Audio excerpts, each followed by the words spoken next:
Boas pessoal, Pedro Amorim Pereira, canal Mestre Bonsai. Hoje vamos falar da influência da Lua nas plantas, um tema que tem causado aí alguns atritos nos grupos e em páginas de internet. Portanto, vamos falar, mas afinal, existe influência ou não da Lua nas plantas?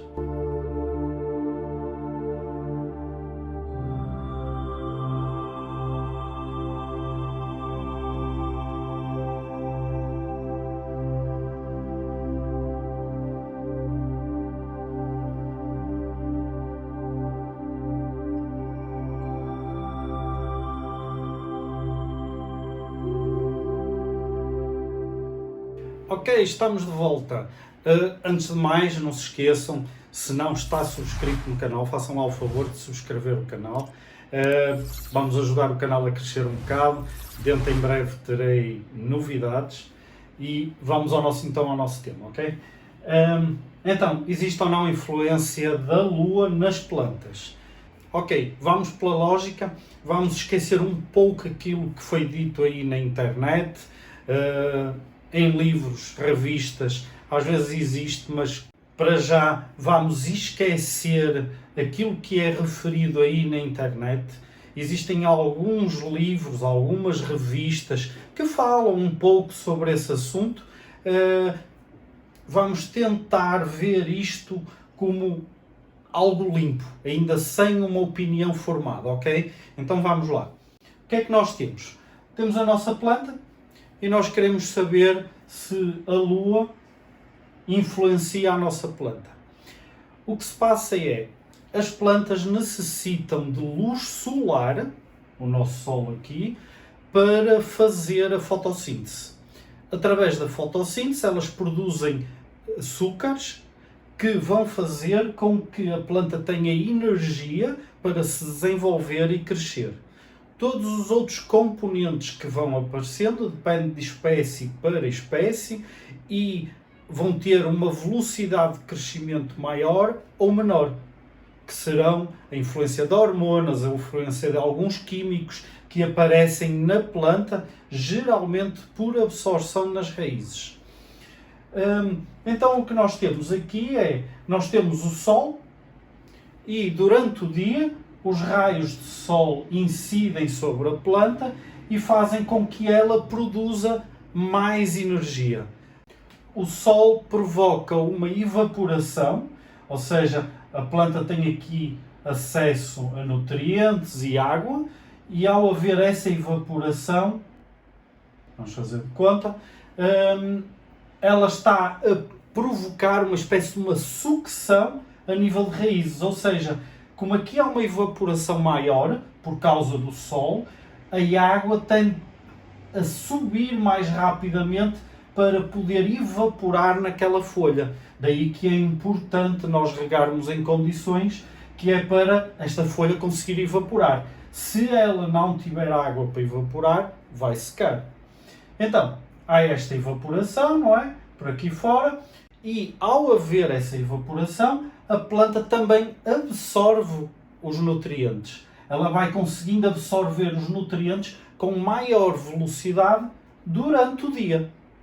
Ok? Ou seja, o nutriente que estava aqui muito próximo da raiz, com a presença da água, o alimento em questão estaria aqui perto da raiz, e com a evaporação há uma sucção, vamos lhe chamar assim, e os íons retirados desse alimento conseguem subir e ir para a área das folhas, onde a folha vai processar a fotossíntese, ou seja, vai processar aquele alimento para formar os tais açúcares. Ok, essa parte é a parte básica, muito fácil desta parte de entender. Isto durante o dia. Se nós tirarmos lua, se tirarmos sol, estiver totalmente na escuridão, a planta vai ter muitas dificuldades em conseguir absorver alimento. Se a planta tiver muitas dificuldades em absorver alimento, ela vai se extinguir. Esta é uma das razões pelo qual as plantas não conseguem viver dentro de grutas, em locais muito escuros. ok? Se houver um grau mínimo de claridade e houver uma evolução na planta nesse sentido, ela ainda vai conseguir processar um pouco de fotossíntese, um pouco daquele alimento. Mas se estivermos na escuridão total, isso não vai acontecer de forma alguma. Pronto. Então nós temos a parte do Sol e agora temos a parte da Lua. O que é que acontece com a Lua? Escuridão total, vamos chamar-lhe isso Lua Nova.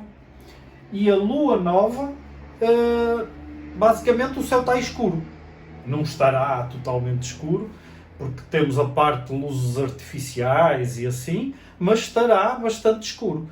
É uma escuridão que as plantas não conseguirão aproveitar bem para conseguir processar alimento. Mas a Lua passa por fases.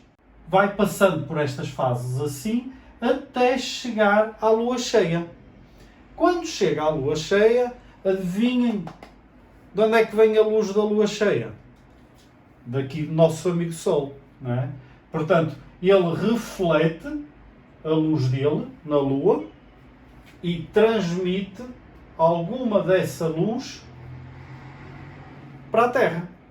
É por isso que nós, numa Lua cheia, nós conseguimos ver razoavelmente bem tudo o que nos rodeia. Ok, então o que é que acontece aqui? O que acontece é que estes pequenos pontos de luminosidade serão o suficiente para haver um pouco de evaporação aqui e ali. Ou seja, está a ajudar um pouco a processar aqui o alimento. Um pouquinho, pouca coisa, mas o suficiente para nós notarmos que existe uma influência na planta na lua cheia. Há quem diga assim: mas a lua cheia influencia as marés. Na realidade, a lua influencia sempre as marés. Por isso é que nós temos marés. A lua é um astro que tem um grau de gravidade e que altera a gravidade da Terra, porque sempre que ela passa numa determinada localização à beira do nosso planeta, não é? Tendo o nosso planeta, tendo a nossa lua, sim, o que vai acontecer é que sempre que a lua passa em determinados pontos do planeta, nós vamos notar a influência da lua no ponto em que ela está a passar. É isso que faz com que a maré aqui pareça que está a subir, mas enquanto ela está aqui, mas se a lua vier para aqui, aqui será a maré vaza e aqui teremos a maré cheia outra vez, porque há uma atração com a lua. Então nota-se isto. E há então alguém que me diz assim: então isso influencia a água nas plantas. Não. Vocês, quando têm um copo com água em cima da mesa e o deixarem, fizerem um controle para ver a influência da lua nesse copo, vocês não vão ver qualquer influência da lua nesse copo. Não vai haver influência, porque a quantidade de água e a forma como a gravidade aqui influencia em relação à Terra e à Lua não é suficiente para nós observarmos qualquer alteração no copo. A mesma coisa é na planta. E eu aqui estou a exagerar, porque a água na planta é muito menor. Mas vamos falar em termos de árvores. Vamos falar de uma árvore com 30 metros. Uma árvore com 30 metros é exatamente a mesma coisa. A quantidade de água dentro daquela árvore não é a quantidade que seja significativa para nós conseguirmos ver uma influência da gravidade da Lua e da Terra para com a planta. Se fosse um lençol de água, como um oceano, como um pouco os rios, nós notaríamos muito essa influência. Por exemplo, nós notamos muito mais influência dos ventos nos lagos e nos oceanos do que propriamente pela gravidade. Digamos que nós temos um lago em cima de uma montanha, ou seja, não é um lago muito extenso, e ele tem 2, 3 km de diâmetro. Nós não notamos uma maré nesse lago. Não é água suficiente para se conseguir verificar uma maré. Até porque o seu ponto de atração entre a Terra e a Lua tem que ser a Lua estar mesmo no alinhamento, a Lua tinha que ter uma influência muito forte na Terra para nós conseguirmos ver essa água a movimentar-se. E é uma quantidade bastante maior de qualquer planta e qualquer copo que nós possamos ter. Se o lago for muito extenso, existem alguns lagos no nosso planeta que têm muitos quilómetros de diâmetro, e nesses lagos de muitos quilómetros de diâmetro começamos a ter um pouco da influência das marés. Nota-se que o lago, se não tiver ligação com mais área nenhuma de oceano e assim, nós notamos que a maré sobe e a maré desce, mas assim muito pouco, uma coisa mínima. Mas isso tem a ver com uma determinada área do lago mais próxima, conforme a Lua se vai afastando para um determinado ponto, nota-se que parece que a água está a seguir a Lua. Ok? Pronto. Essa será uma explicação mais ou menos muito fraca, mas é a explicação mais lógica. O oceano é uma massa de água muito grande, mas muito grande mesmo. E o que acontece é que quase todos os oceanos estão interligados. Essa massa de água muito grande no nosso planeta só é interrompida aqui e ali. No meio, por aqui fora, nós temos água. E esta água toda consegue ser influenciada pela Lua. É uma quantidade muito grande. A água é atraída pela gravidade para a área onde está a Lua.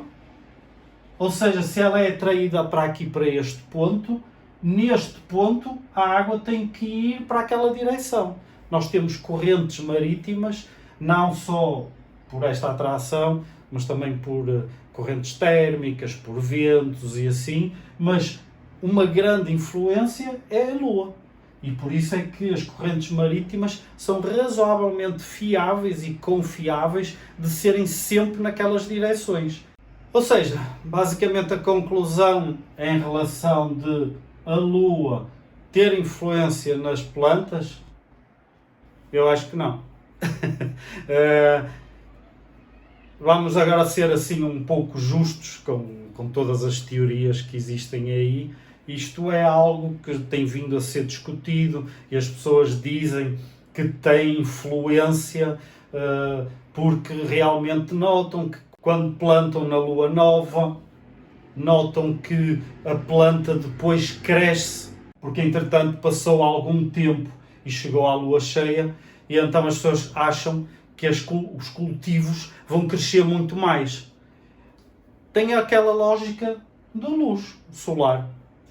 O que acontece é, se nós temos de verão, temos 10 horas de luz solar, mas ainda conseguimos ter mais 3, 4, 5 horas de luminosidade, mesmo que ela seja muito fraca, nós temos uma influência na planta em relação à luminosidade. Ou seja, nós vamos notar que a planta vai crescer. Mas isto é no verão, primavera, verão. No inverno, o que se passa é que o Sol está muito mais inclinado em relação à Terra. A influência do que é refletido na Lua é muito pequena. Pronto. Isto será num mundo ideal em que nós estamos a falar não existirem nuvens. Porque se existirem nuvens, nada disto que eu estou a falar faz qualquer lógica. Porque lua nova, se tiverem nuvens, o céu é bastante escuro, pouca luz será refletida, então não se nota nada ou quase nada. Mesmo que esteja nublado quando está sol, o astro tem bastante força, então nota-se luminosidade através das nuvens. Quando as nuvens são muito espessas, aquilo que notamos é que fica bastante escuro. Pronto. Não digo que seja como uma noite, mas fica bastante escuro. E portanto, a luz não é tanta, mas influencia no crescimento da planta. Ou seja, como não tem tanta luz, ela vai ser mais lenta a crescer e então passamos a voltar a ter um ciclo de luminosidade que ajuda ou não a planta a crescer. Pronto, pessoal, é isto. Espero que tenham gostado. Espero que uma vez por todas, pelo menos, ajude um pouco a desmistificar algumas coisas que são ditas aí. Não se esqueçam, subscrevam o canal se ainda não está subscrito. Eu preciso de muitos subscritores, vamos evoluir este canal. Dentro em breve, como eu disse no início, vamos ter novidades que eu anunciarei aqui no canal do Mestre Bonsai. E, portanto, eu espero um pouco a colaboração e assim todos podemos aprender um pouco mais e todos podemos evoluir um bom bocado mais. Portanto, espero que tenham gostado mais uma vez e lembrem-se que paciência é quando respiramos com o mesmo ritmo do bonsai. Um abraço, pessoal.